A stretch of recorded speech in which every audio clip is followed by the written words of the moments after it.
నేను చాలా బాగున్నాను. రీసెంట్ గానే నాకు డెలివరీ అయింది. నా డెలివరీ గురించి నా ఫ్రెండ్స్ అండ్ ఫ్యామిలీ మెంబర్స్ కి తెలిసి చాలా మంది విష్ చేస్తున్నారు. అందరికి thank you so much. So thumbnail బట్టి కూడా ఇవాళ నాకు డెలివరీ, ఇప్పుడు నేను చేసిన డెలివరీ వ్లాగ్ అని మీకు అర్థమైంది కదా. సో ఈ రోజు ఈ వీడియోని చూడండి. యాక్చువల్ గా నా డెలివరీ బ్లాగ్ ని మంచిగా క్లిప్స్ తీసుకుని అన్ని పెట్టుకుందాం అనుకున్నాను, మెమరీ లాగా ఉంటుందని.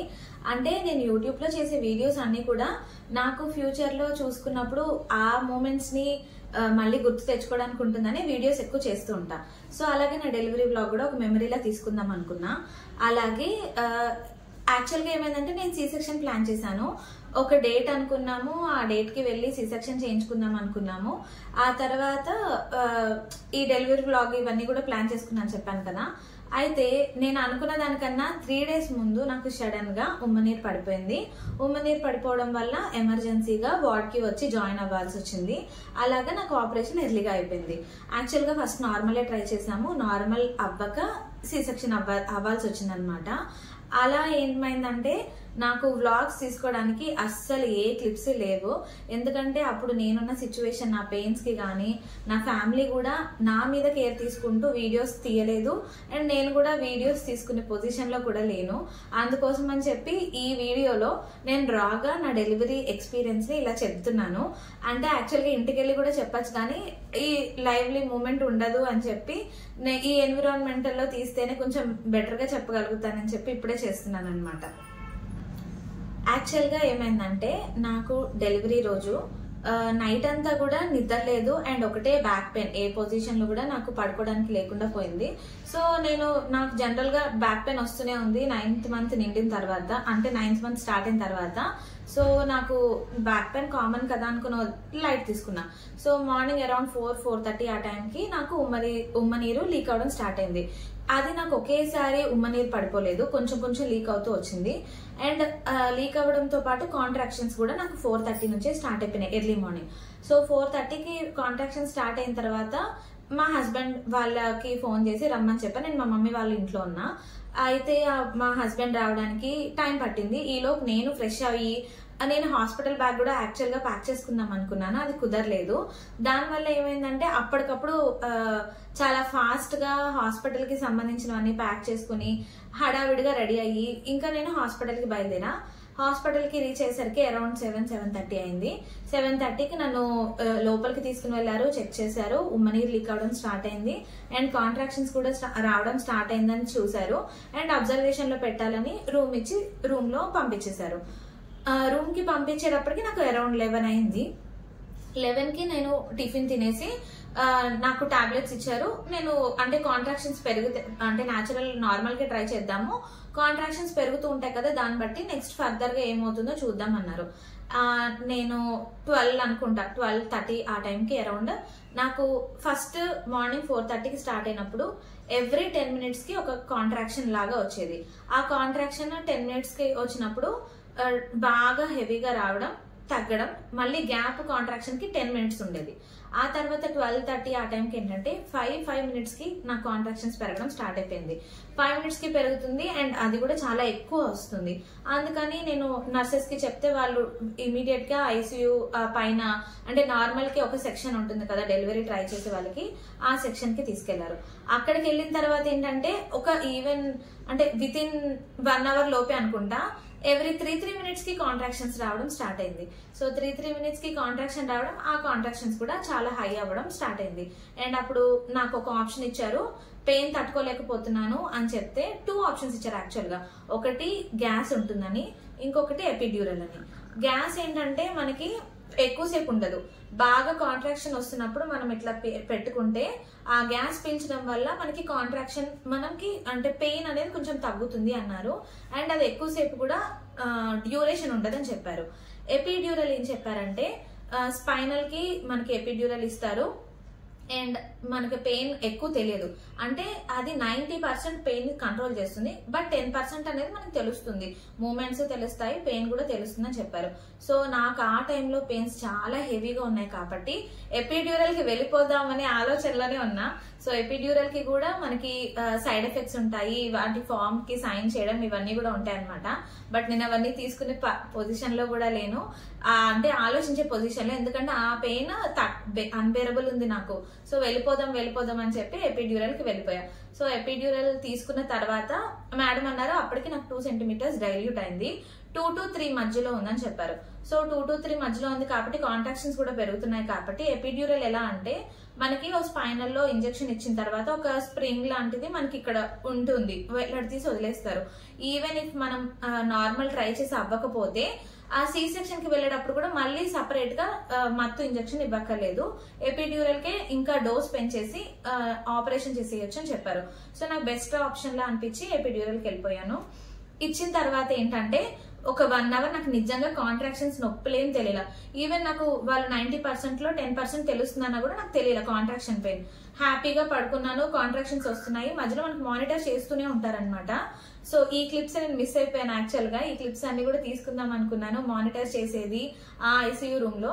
బట్ హాస్పిటల్లో కూడా కొంచెం ఆ టైంలో కొంచెం రిస్ట్రిక్ట్ చేశారు. అండ్ మా ఇంట్లో వాళ్ళు కూడా నా పెయిన్ తో పాటు అవి వీడియో రికార్డ్ చేసే ఆలోచనలు ఎవరు లేరు. సో మనకి ఇక్కడ ఏంటంటే monitor, baby heart beat and contractions ఏ లెవెల్లో వస్తున్నాయి, ఎంతసేపటికి వస్తున్నాయి అనేది మనకి పక్కన మానిటర్ అవుతూ ఉంటుంది ఐసీయూలో. అండ్ మనకి ఒక పక్కన పల్స్ అండ్ బీపీ కూడా మధ్యలో డ్రాప్ అవ్వకుండా చెక్ చేస్తూ ఉంటారు, ఎందుకంటే ఇది నార్మల్ డెలివరీకి కంపల్సరీ ఉండాలన్నమాట, ఇది చెక్ చేస్తూ ఉండాలి. సో ఇలా చెక్ చేస్తున్నారు. 3:34 అనుకోండి, ఆ టైంకి ఏంటంటే నాకు అసలు ఎపిడ్యూరల్ డోస్ తగ్గిపోయింది. మరి అది ఎందుకో ఏమో తెలియదు కానీ నాకు డోస్ తగ్గిపోయి నాకు అసలు కాంట్రాక్షన్స్ ఫుల్ గా తెలుస్తున్నాయి. నేనంటే ఇంకా ఎలా అంటే 90% తెలియవన్నారు కదా, నాకు 90% తెలిసి 10% మాత్రమే గ్యాప్ ఉంది అనుకుంటా. సో ఆ టైంలో నేను బాగా పెయిన్ వస్తుందని చెప్పి డాక్టర్ని పిలిపించాను. వాళ్ళు 5 అలా వచ్చారు, వచ్చి చెక్ చేశారు. అప్పటికి అంటే నాకు మార్నింగ్ 4:30కి స్టార్ట్ అయినప్పుడు, అంటే 6కి రాగానే 7కి రాగానే హాస్పిటల్లో చూసినప్పుడు ఎంత డైల్యూట్ అయిందో, ఈవెన్ నాకు ఈవినింగ్ 5కి కూడా సేమ్ సెంటీమీటర్స్ డైల్యూట్ అయ్యింది. నాకు అసలు డైల్యూషన్ లో ఏ చేంజ్ రాలా. అండ్ కాంట్రాక్షన్స్ సివియర్ గా పెరుగుతున్నాయి, పెయిన్స్ కూడా పెరుగుతున్నాయి.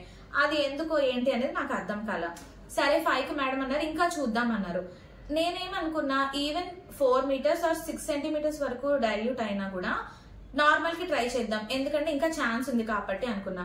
బట్ ఇంకా 2 centimeters లో ఉందంటే మనకి మినిమం 10 centimeters డైల్యూట్ అయితే కానీ బేబీ నార్మల్ కి రాదనమాట.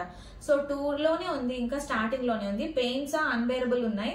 అండ్ మార్నింగ్ నుంచి నేను 11కి తిన్నా ఒక 2 ఇడ్లీ తప్ప అసలు ఏం తినలేదు. అండ్ అది కూడా పెయిన్ లో సరిగా తినలేదు.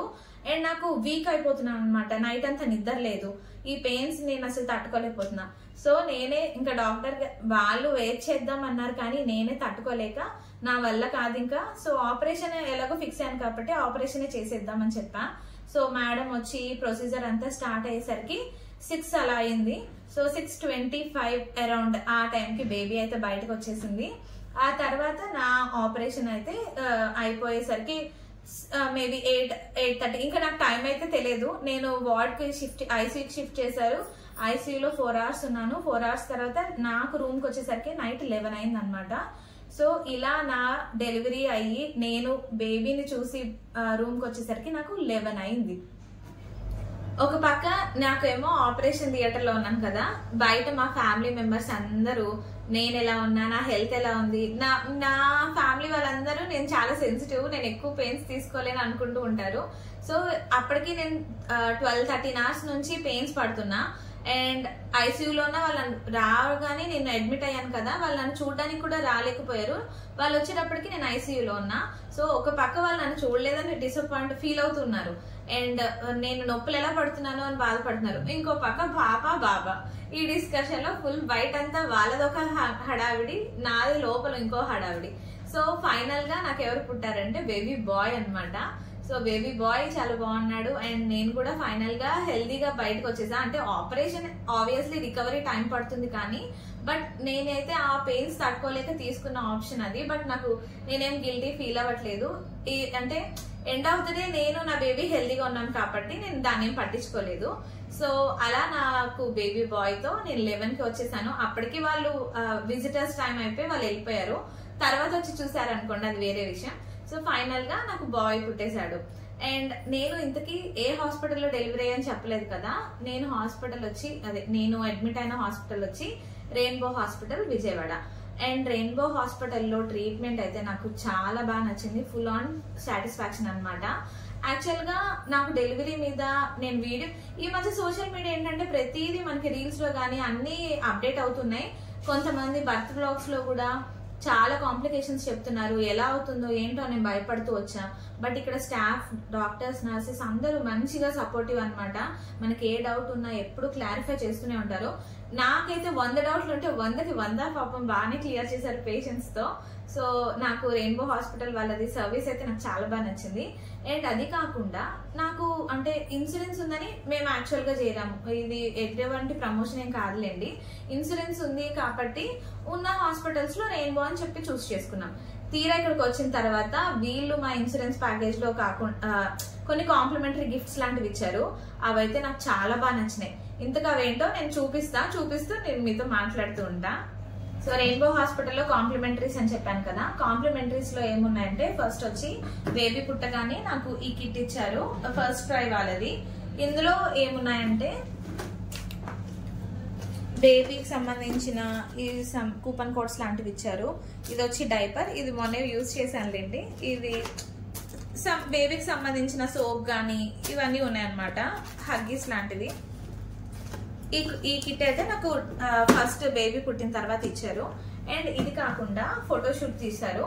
అయితే బేబీ ఫోటోషూట్ లో మనకి ఏదైనా ఒక ఫోటోని ఫ్రేమ్ చేసి ఇస్తారనమాట. ఇది కాంప్లిమెంటరీలో కూడా వస్తుంది.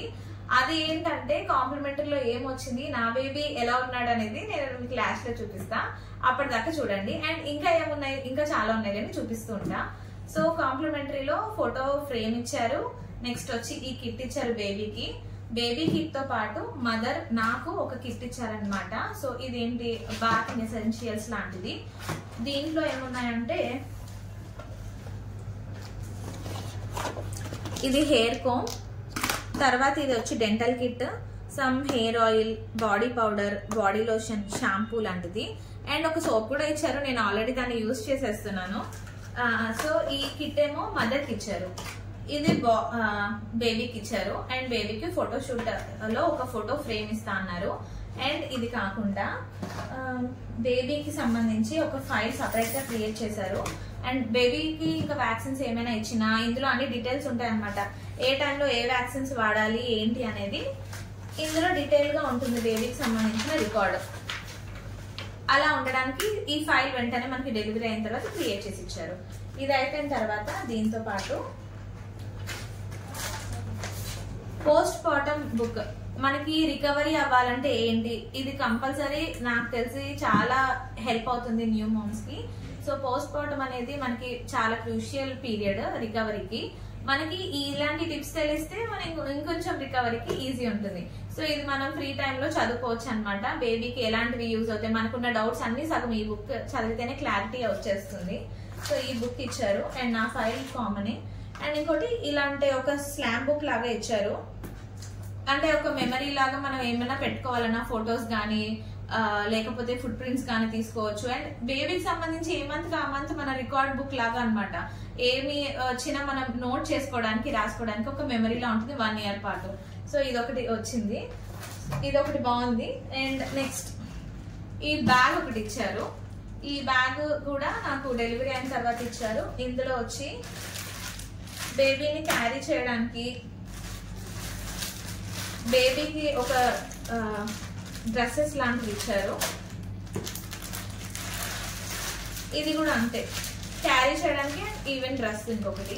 So 2-3 pair of dresses and carry చేయడానికి బేబీని ఒక 2 వరకు ఇచ్చారు. అండ్ అది కాకుండా బేబీ క్లీనింగ్ కి వైప్స్ లాగా ఇచ్చారనమాట. ఇది కూడా నాకు చాలా బాగా నచ్చింది. దీంతో పాటు ఇంకోటి ఫీడింగ్ పిల్లో. సో ఈ ఫీడింగ్ పిల్లో అనేది వాళ్ళు కాంప్లిమెంటరీలో ఇచ్చారు. ఈ ఫీడింగ్ పిల్లో ఏంటంటే మనం ఒకవేళ ఫీడింగ్ చేసేటప్పుడు క్యారీ చేయడానికి, సిజేరియన్ ఆపరేషన్స్ కి, సి సెక్షన్ కి మనకి ఇబ్బంది ఉంటుంది కదా క్యారీ చేస్తూ ఫీడ్ చేయడానికి. అలాంటి వాళ్ళకి హెల్ప్ అవుతుంది అనమాట. సో ఇది కూడా ఇచ్చారు. అండ్ ఇది కాకుండా మేము ఉండేది సింగిల్ రూమ్ అనమాట. ఈ అంటే షేరింగ్ ఉంటాయి, సింగిల్ రూమ్స్ ఉంటాయి, అన్ని ఉంటాయి. సో ఈ సింగిల్ రూమ్స్ మేము తీసుకున్నాము. మాకేంటంటే రూమ్ బయట బాయ్ అయితే బ్లూ బెలూన్స్ అండ్ గర్ల్ అయితే పింక్ బెలూన్స్ లా పెట్టారు. అది కూడా చాలా బాగా నచ్చింది. అండ్ ఇంకోటి ఏంటంటే పుట్టిన తర్వాత బేబీది 1 అవర్ ఆర్ 2 అవర్స్ లోపు ఫుట్ ప్రింట్స్ తీసి వాటిని మంచిగా స్టాంప్ లాగా చేసి అది మనకి మెమరీ లాగా ఇచ్చారు. మనకి పుట్టిన వెంటనే కూడా మనం ఇలాంటివి ఏవి చేయం కదా, బట్ అది కూడా ఒక మెమరీ లాగా మనకి ఇవన్నీ లైఫ్ టైం కి మెమరీస్ లా ఉంటాయి. అవి చూసినప్పుడు వాళ్ళ మెమరీస్, వాళ్ళ చైల్డ్హుడ్ అంతా గుర్తొస్తుంది మనకి, ఎంత పెద్దయినా సరే. సో అదొకటి నాకు చాలా బాగా నచ్చింది. అండ్ ఇంకొకటి ఏంటంటే మనం ఇంటికి వెళ్ళేటప్పుడు మన కార్ ఏదైతే ఉందో దాన్ని డెకరేట్ చేసి పంపిస్తారు. ఈ కాంప్లిమెంటరీలో అది కూడా ఇంక్లూడ్ అయి ఉంటుంది అనమాట. సో అది కూడా కంపల్సరీ చాలా నచ్చింది నాకు. అంటే ఇలాంటి చిన్న చిన్న థింగ్స్ మనకి భలే ఉంటాయి, బాగుంటాయి గిఫ్ట్స్ లాగా. సో ఇది నాకు చాలా నచ్చింది. అండ్ ఇంకొక విషయం ఏంటంటే ఈ రెయిన్బో హాస్పిటల్లో పేషెంట్ కి ఫుడ్ వాళ్ళే ఇస్తారు. 3 times కాదు, యాక్చువల్ గా ఏంటంటే స్నాక్స్ తో సహా కల్పిస్తారు. మార్నింగ్ బ్రేక్ఫాస్ట్ ఇస్తారు, తర్వాత సూప్ ఆర్ ఏదైనా స్నాక్స్ లా ఇస్తారు, తర్వాత మధ్యాహ్నం లంచ్ ఇస్తారు. లంచ్ కి కూడా క్యారేజ్, రైస్ ఇట్లాగే వస్తూ ఉంటాయి. చక్కగా మనం తినొచ్చు అని హెల్దీ ఫుడ్ ఇస్తారు, ఎప్పటికప్పుడు కుక్ చేసి వీళ్ళే. తర్వాత ఈవినింగ్ మళ్ళీ సూప్ ఆర్ స్నాక్స్ వస్తాయి.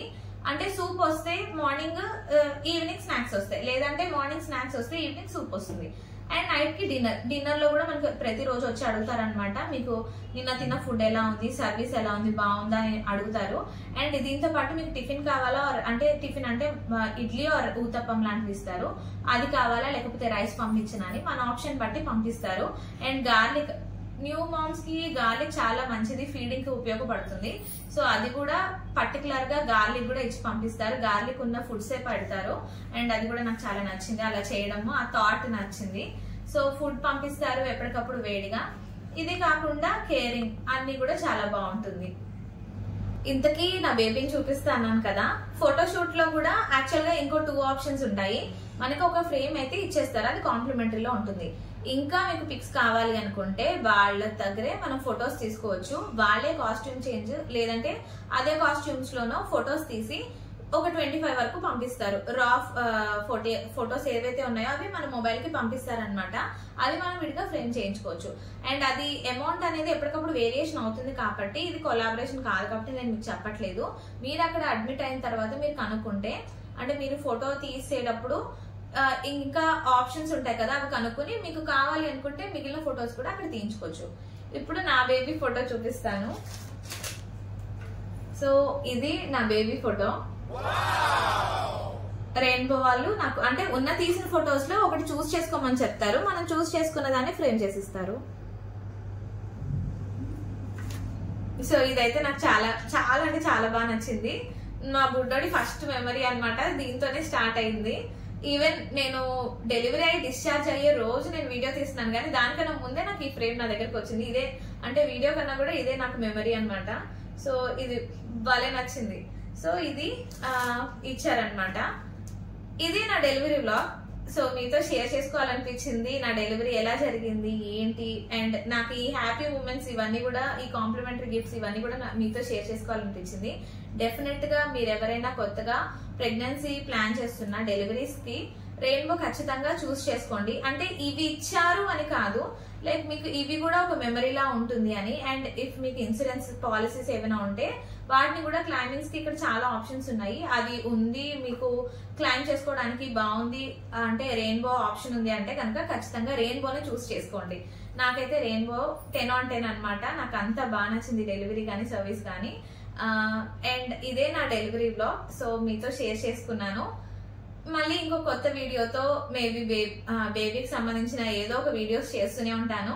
సో ఫర్దర్ గా నా వీడియోస్ ని చూడండి. నా వీడియోస్ నచ్చినట్టయితే లైక్ చేసి సబ్స్క్రైబ్ చేసుకుని పక్కన బెల్ ఐకాన్ ని క్లిక్ చేయండి, అప్పుడే నోటిఫికేషన్స్ మీ దాకా వస్తాయి.